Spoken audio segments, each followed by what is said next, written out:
بسم اللہ الرحمن الرحیم۔ یہ پیغمبر جو ہم وقتاً فوقتاً بھیجتے رہے ہیں، ان میں سے ہم نے بعض کو بعض پر فضیلت دی ہے۔ بعض ایسے ہیں جن سے اللہ نے گفتگو کی، اور بعض کے دوسرے امور میں مرتبے بلند کیے، اور عیسیٰ ابن مریم کو ہم نے کھلی ہوئی نشانیاں عطا کی اور روح القدس سے ان کو مدد دی، اور اگر اللہ چاہتا تو ان سے پچھلے لوگ اپنے پاس کھلی نشانیاں آنے کے بعد آپس میں نہ لڑتے، لیکن انہوں نے اختلاف کیا تو ان میں سے بعض تو ایمان لے آئے اور بعض کافر ہی رہے۔ اور اگر اللہ چاہتا تو یہ لوگ باہم جنگ و قتال نہ کرتے، لیکن اللہ جو چاہتا ہے کرتا ہے۔ اے ایمان والو، جو مال ہم نے تم کو دیا ہے اس میں سے اس دن کے آنے سے پہلے پہلے خرچ کر لو جس میں نہ اعمال کا سودا ہو اور نہ دوستی اور سفارش ہو سکے، اور کفر کرنے والے لوگ ظالم ہیں۔ اللہ وہ معبود برحق ہے کہ اس کے سوا کوئی عبادت کے لائق نہیں، زندہ ہے، سب کو تھامنے والا، اسے نہ اونگ آتی ہے نہ نیند، جو کچھ آسمانوں میں اور جو کچھ زمین میں ہے سب اسی کا ہے۔ کون ہے کہ اس کی اجازت کے بغیر اس سے کسی کی سفارش کر سکے؟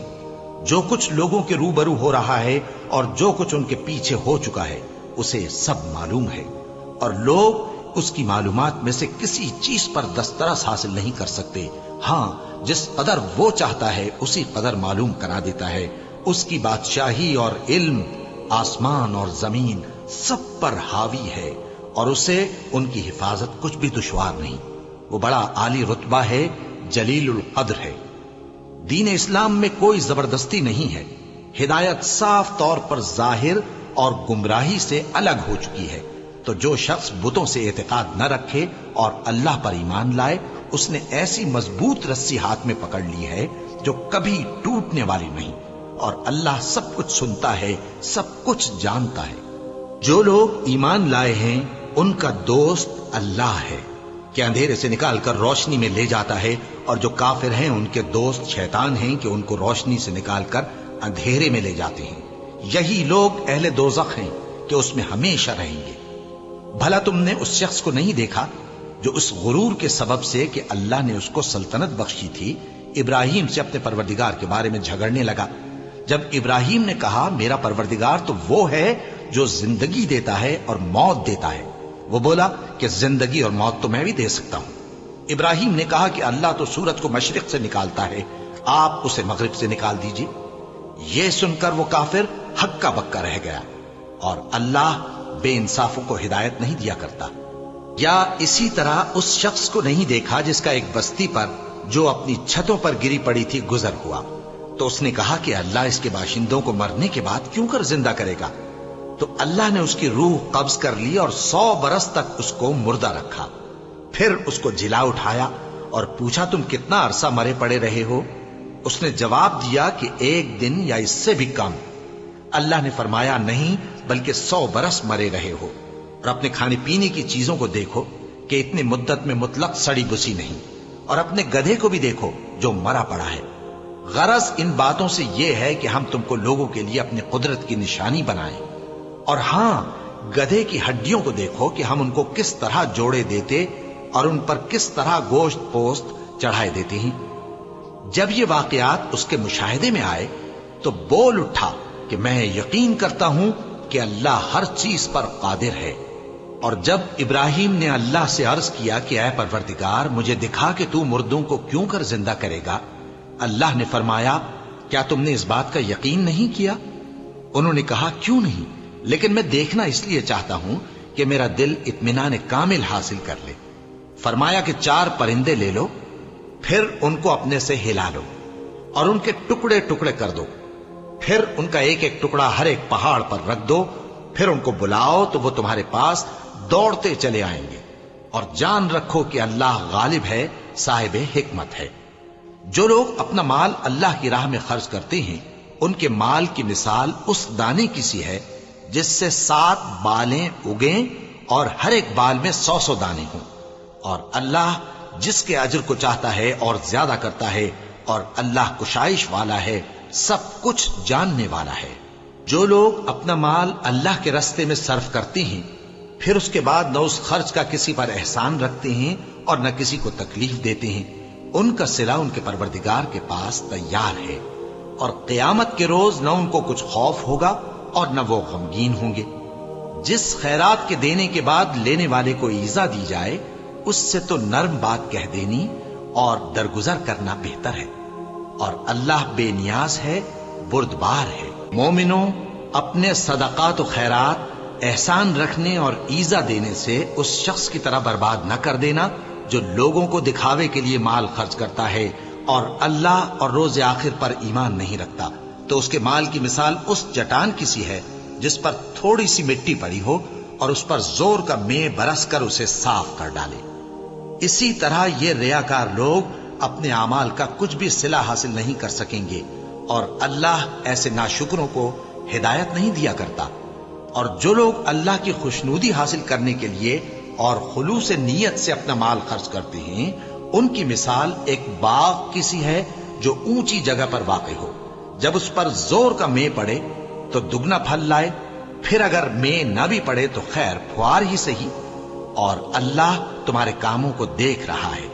بھلا تم میں کوئی یہ چاہتا ہے کہ اس کا کھجوروں اور انگوروں کا باغ ہو جس میں نہریں بہ رہی ہوں اور اس میں اس کے لیے ہر قسم کے میوے موجود ہوں، اور اسے بڑھاپا آ پکڑے اور اس کے ننھے ننھے بچے بھی ہوں، تو ناگہاں اس باغ پر آگ کا بھرا ہوا بگولا چلے، پس وہ جل جائے۔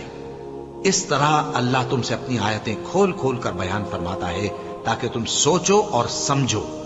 مومنوں، جو پاکیزہ اور عمدہ مال تم کماتے ہو اور جو چیزیں ہم تمہارے لیے زمین سے نکالتے ہیں، ان میں سے اللہ کی راہ میں بھی خرچ کرو، اور بری اور ناپاک چیزیں دینے کا قصد نہ کرنا کہ اگر وہ چیزیں تمہیں دی جائیں تو بجز اس کے کہ لیتے وقت آنکھیں بند کر لو، ان کو کبھی نہ لو۔ اور جان رکھو کہ اللہ بے نیاز ہے، خوبیوں والا ہے۔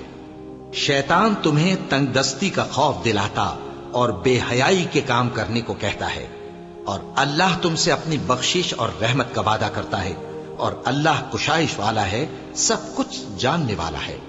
وہ جس کو چاہتا ہے دانائی بخشتا ہے، اور جس کو دانائی ملی بے شک اس کو بڑی نعمت ملی۔ اور نصیحت تو وہی لوگ قبول کرتے ہیں جو عقل مند ہیں۔